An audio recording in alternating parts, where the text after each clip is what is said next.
नमस्ते विद्यार्थी मित्रों। आज हम हिंदी विषय पढ़ेंगे कक्षा 6 इकाई 1। इतनी शक्ति हमें देना दाता। यह एक प्रार्थना काव्य है। इसके कवि हैं अभिलाष जी। इस कविता का भावार्थ है, इस कविता में कवि ईश्वर से यह प्रार्थना करते हैं कि हम सब लोग अच्छाई के रास्ते पर चलें, भूलकर भी हमसे कोई गलती ना हो, हमारे मन में किसी से बदला लेने की भावना पैदा न हो, हम पाने की नहीं देने की चाह रखें। अगर सब लोग आपस में अपनी अपनी खुशियाँ बांटना सीख ले तो यह धरती सचमुच मधुबन बन जाएगी। मधुबन यानी बगीचा। अब हम काव्य देखेंगे। इतनी शक्ति हमें देना दाता, मन का विश्वास कमज़ोर होना, हम चले नेक रास्ते पे, हमसे भूल कर भी कोई भूल होना। इस पंक्ति में कवि कहते हैं कि हे ईश्वर, तू हमें इतनी ताकत दे कि तुझ पर मेरे मन का भरोसा कभी कम न हो, हम हमेशा अच्छाई और ईमानदारी के रास्ते पर चलें और भूल कर भी हमसे कोई गलती न हो। दूर अज्ञान के हो अंधेरे, तू हमें ज्ञान की रोशनी दे, हर बुराई से बचते रहे हम, जितनी भी दे भली जिंदगी दे, बैर होना किसी का किसी से, भावना मन में बदले की होना। इस पंक्ति में कवि कहते हैं कि हे ईश्वर, अज्ञान यानी ज्ञान का अभाव, तू हमें ज्ञान का प्रकाश दे, जिससे हमारे अज्ञान का अंधेरा दूर हो जाए। हम रोशनी यानी प्रकाश, भली यानी अच्छी और बैर यानी दुश्मनी, हम हर बुराई से बचते रहे। तू हमें जितनी भी जिंदगी दे वह भलाई से भरी हो, हम में से किसी से दुश्मनी न हो, और अगर कभी हो भी जाए तो हमारे मन में उसके साथ बदले लेने की भावना कभी पैदा न हो।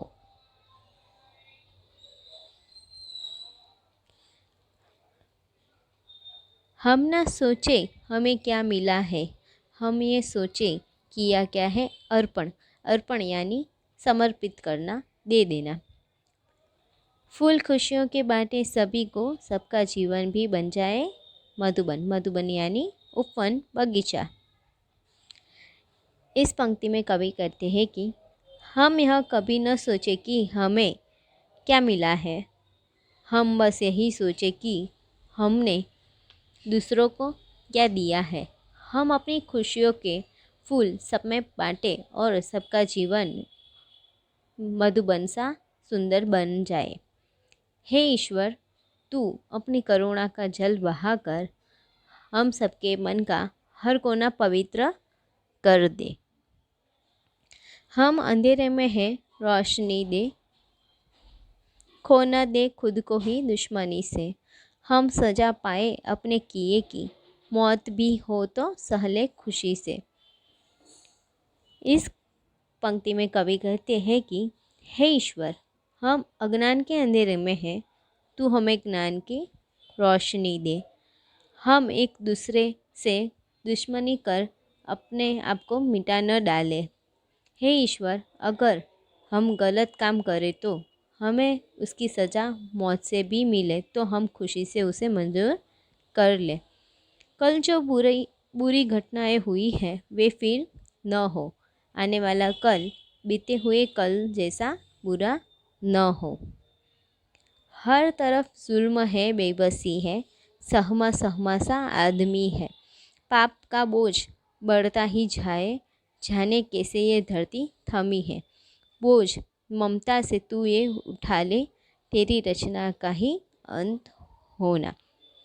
सहमा सहमा यानी डरा हुआ, बेबसी यानी लाचारी, जुल्म यानी अत्याचार, बोझ यानी भार, थमना यानी रुकना, ममता यानी प्रेम, और रचना यानी सृष्टि रचने वाला या बनाई हुई दुनिया।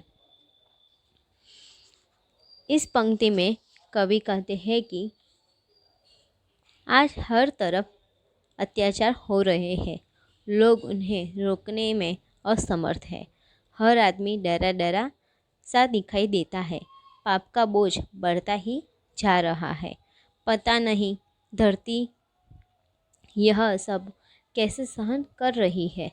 हे परमात्मा, हे ईश्वर, तू अपनी ममता के बल से धरती के इस बोझ को उठा ले, जिससे तेरी बनाई हुई दुनिया नष्ट होने से बच जाए।